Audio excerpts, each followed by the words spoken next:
waxaan bartaa qaybta layrka ama elektriga adiga in muddo meesha waa ku xirayn waqtiyadii hore waxbarasho kama jirin meesha haddaan run ka hadalno laakiin adiga dhowrkii sano u dambeeyay waxbarasho ka jirtay mid diiniya iyo mid maadiya midda halkaan hadda aan ka baranaynaa waa farsamada gacanta gaar ahaan qaybta elektriga waan ku faraxsanahay inaan baranana diyaaran u nahay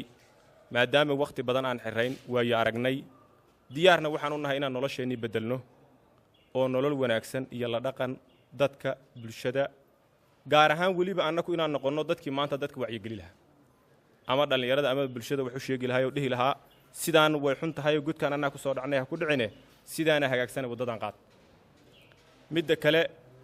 jaamacadda iyo wasaaradda waxbarashada waxaan ka codsanaynaa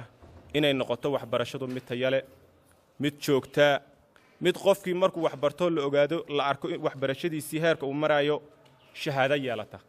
maxaa yeelay haddii maanta halkaan annoo waxbaranay aan ka baxanno asaana shahaado sidan qofkaan u tagnaa naga yeeli maayo berri markaan xorriyad helna waxbaan soo barannay waa keen wixii aan wax ku soo baratay waxbarashada inay la socoto shahaadadii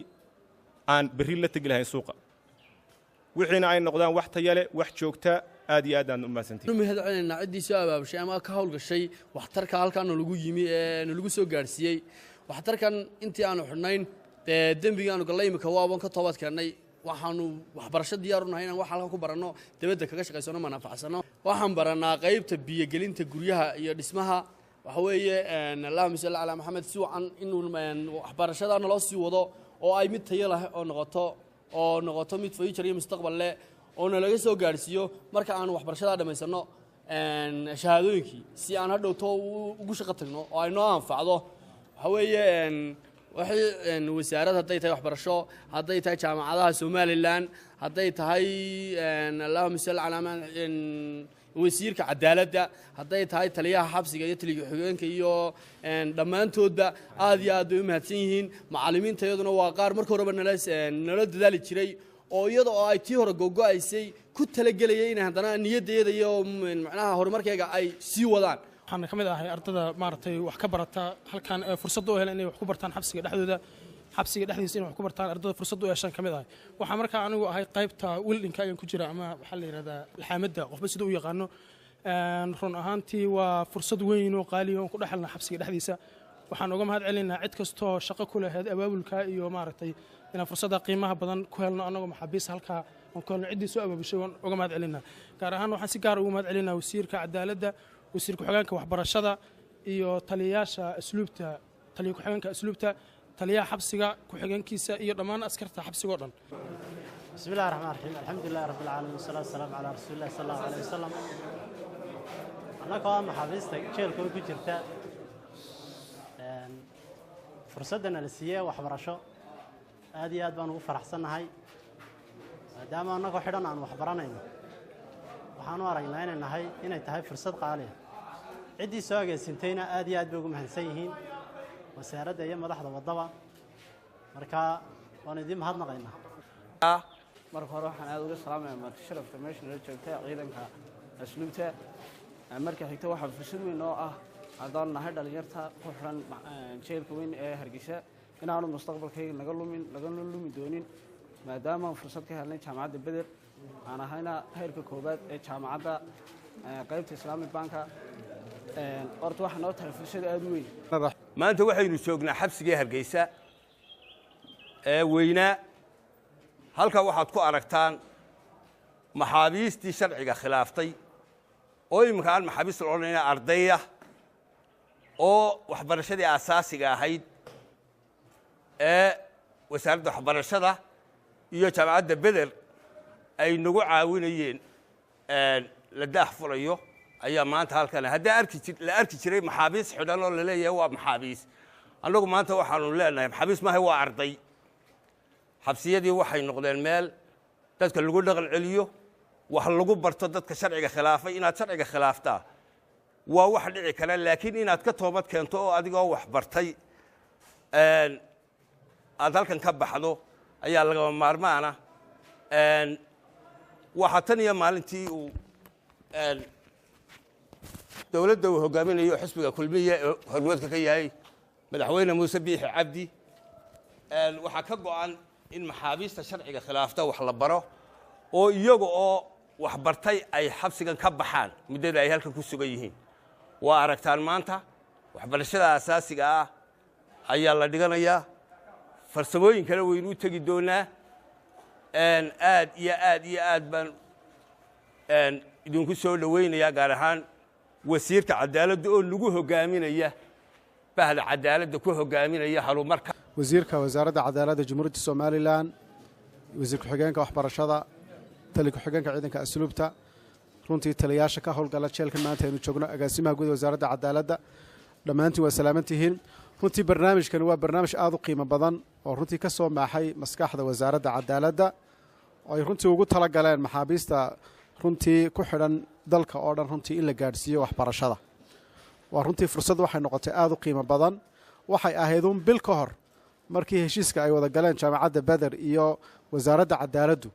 oo ay ku heshiiyeen in barnaamijkan laga bilaabo dhammaan xabsiyada ka jira somalilan run ahaantii waad arkaysaan bil ka bacdi waa kaa bilaabmay oo runtii go-aankii wasiirku qaatay ee ahaa in waxbarashada la gaadhsiiyo waa taa maanta aynu u fadhino waa taa la furaayo runtii jaamacaddu markii heshan go-aankeeda qaadatay waxay bilowday research inay ku samayso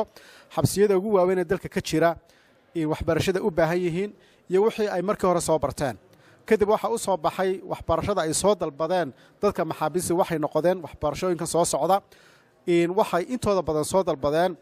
farsamada gacanta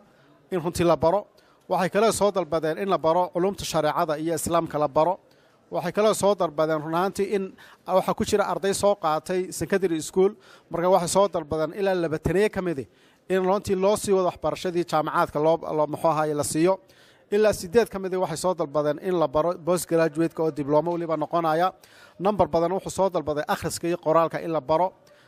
number badan oo kale wuxuu soo dalbaday in runtii dugsiyada dalka secondary iyo primary kuwaasi in aidadka iyo foonfoorada qaar ka mid in loo sii wado oo runtii ay imtixaanaadka sanadkan la galaan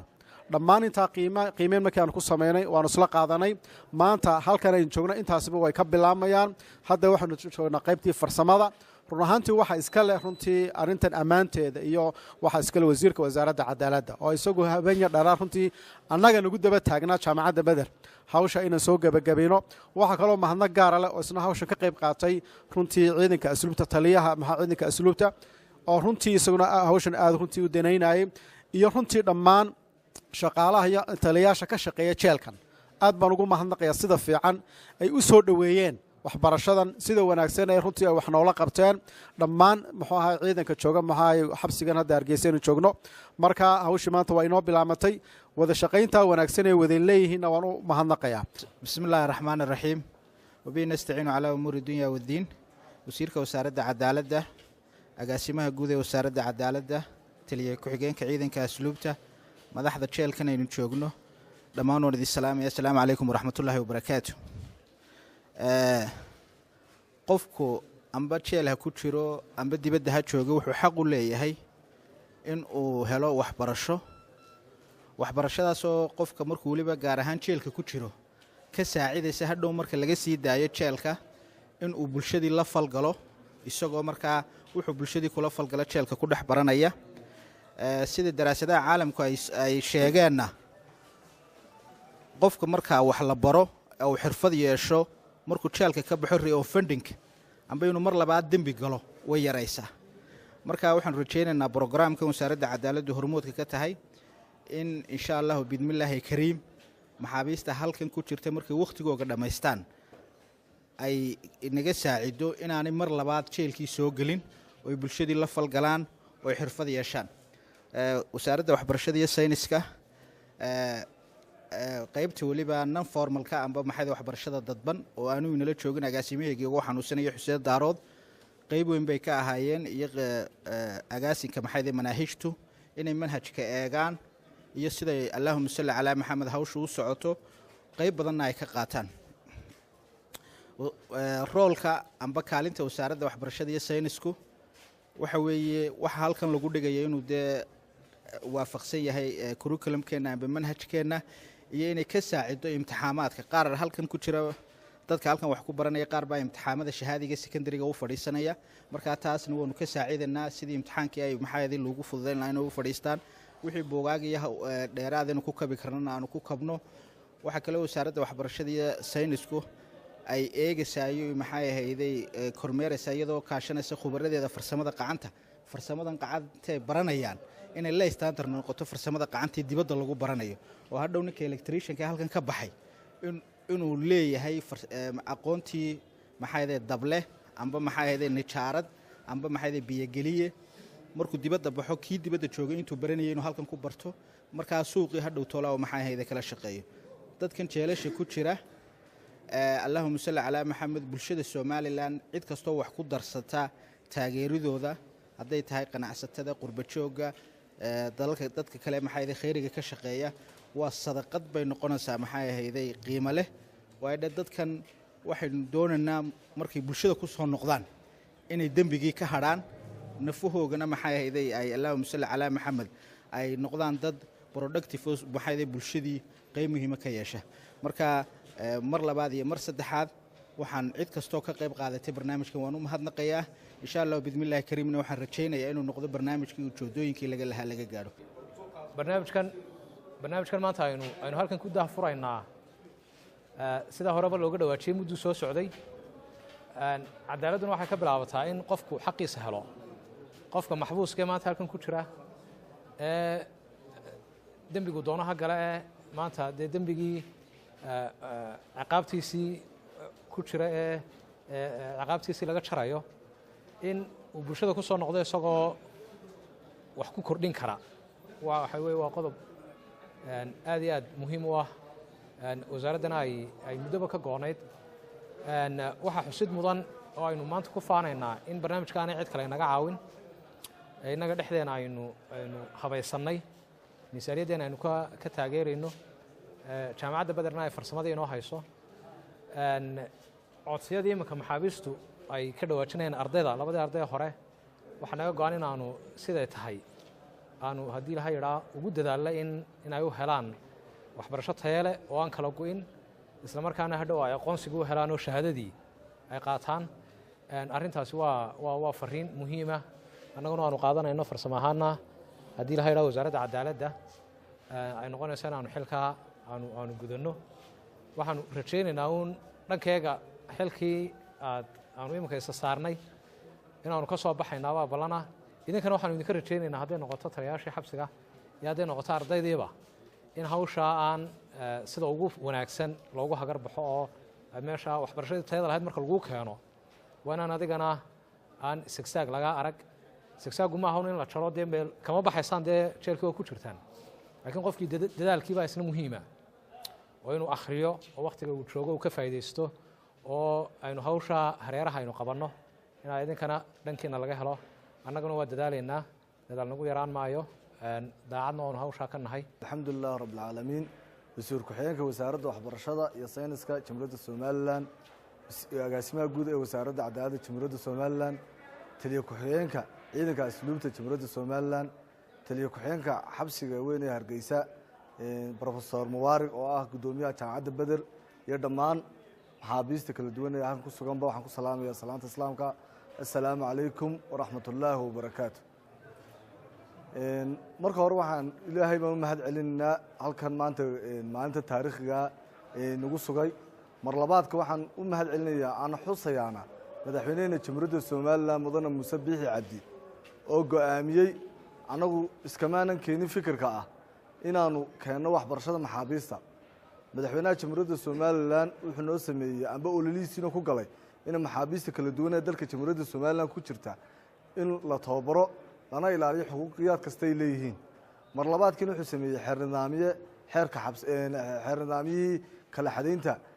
shaqada wasaaradaha kala duwan ee somalilan iyo hay-adaha kala duwan kaasoo dhigay in maxaabiista waxbarashadooda iyo wax kastoo lagu horumarinayo la sameeyo. annagana tiimu ilaahayna garansiiyey oonu fulinaynaa oonu dariiqii madaxweynuhu noo jeexay aanu maraynaa. marka annagu tayadii waanu qabsannay.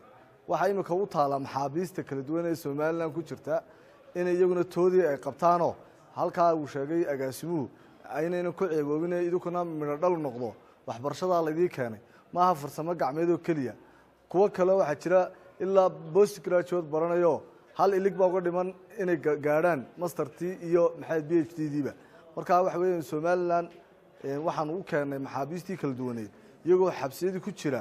dee waxa weeyaan kii aan hargey magaalada dhexmarayay waxaanu helin markaa inaguna si wada jira haddayna wasaaradda cadaaladda iyo maxaabiistii kala duwaneed isku mid baynu nahay markaa waa inaan wada dadaalnaa si wada jira si waxayna u muuqdaan mid kaloo waanaana waad jeediseen nimankii hadlay halkan ka hadlay ee ardayda ahaa oo u sheegay walaaladooda magaalada maraya cidii doonaanba ha ahaadaane inaanay maanta waayo arkeen diyaarna u yihiin inay waxna bartaan hadhowna markay noqdaan inay magaalada ku noqdaan waxoogii qabsadaan ka jooga magaaladana waxay u gudbiyeen anaguna u gudbinaynaa waxa weeyaan khaladka iyo gafafka nin walba intuu iska ilaalin karo inuu iska ilaaliyo maadaama waxaan shaydaan baa iska wata laakiin intuu diyaargaroobo iska ilaalin karo iska ilaaliyo markaa waxaan ballan noo ah inaan wax wada barno hadduu la idhaahdo wassalaamu calaykum waraxmat ullahi wabarakaatu bismi illahi raxmaan raxiim alxamdulilah rabbi alcaalamiin ilaahay baa mahad leh waxaan maanta halkan ka daahfuraynaa ama ummadda reer somaliland u sheegaynaa in la bilaabayo waxbaristii maxaabiista jeelasha somaliland ku jira intii awooddu gaadho iyadoo aad ku ballan qaaday ama barnaamijkii xisbiga kulmiye ee ololihii doorashadii labaad ee ku guulaystay oo ku ballan qaaday inay noqon doonin maxaabiistu dad la xidhxidho oo halkan ku maaragtay jeelasha ku macuurtoonsan ama ku maaragtay ku xidhan ee noqon doonaan muddada ay xidhan yihiin dad lagu soo dhaqan celiyo ama dad wax lagu soo baro jeelasha sidaas darteed iyadoo ay hay'ada ugu mahadnaqayna hay'adii naga caawiyey iyo maaragtay xukuumadda iyo hay-adii iska kaashaday waxaa la bilaabmi doonaa haddeed in wax la baro dhammaan maxaabiista inta badan ku jirta jeelasha magaalooyinka waaweyn gaar ahaan oo labadii aqoonta dadban iyo aqoon tooska ah labadaba la baro farsamada kale ee maaragtay skillska ama aqoonta waatay farsamo gacmeedka hadday tahay nijaaradda hadday tahay wastaadadda hadday tahay laydhka biyogelinta maaragtay qalada in muddada ay ku jiraan jeelka la baro oo ka soo baxo ninkii jeel ku jiray maaragtay isaga oo wax bartay oo maaragtay bulshada ku kordhin karaya inuu wax ku kordhin karaya hadduu shalay isagoo jaahil ahaa isla markaana waxaa kaloo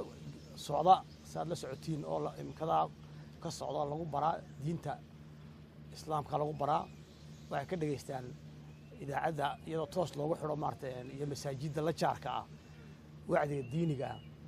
marka in badan waxaa dhacday inuu ninkii shalay jaahilka ahaa uu ka soo baxo isagoo maaragtay diintiisa islaamka bartay farsamadana waa loogu darayaa aad iyo aad baad mahadsantihiin wasaaradda waxbarashada iyo maaragtay wasaaradda cadaaladda iyo waxa meesha garab joogaya janankii xabsiyada dhammaantood iyo jaamacadda beder oo iyadna qayb ka ah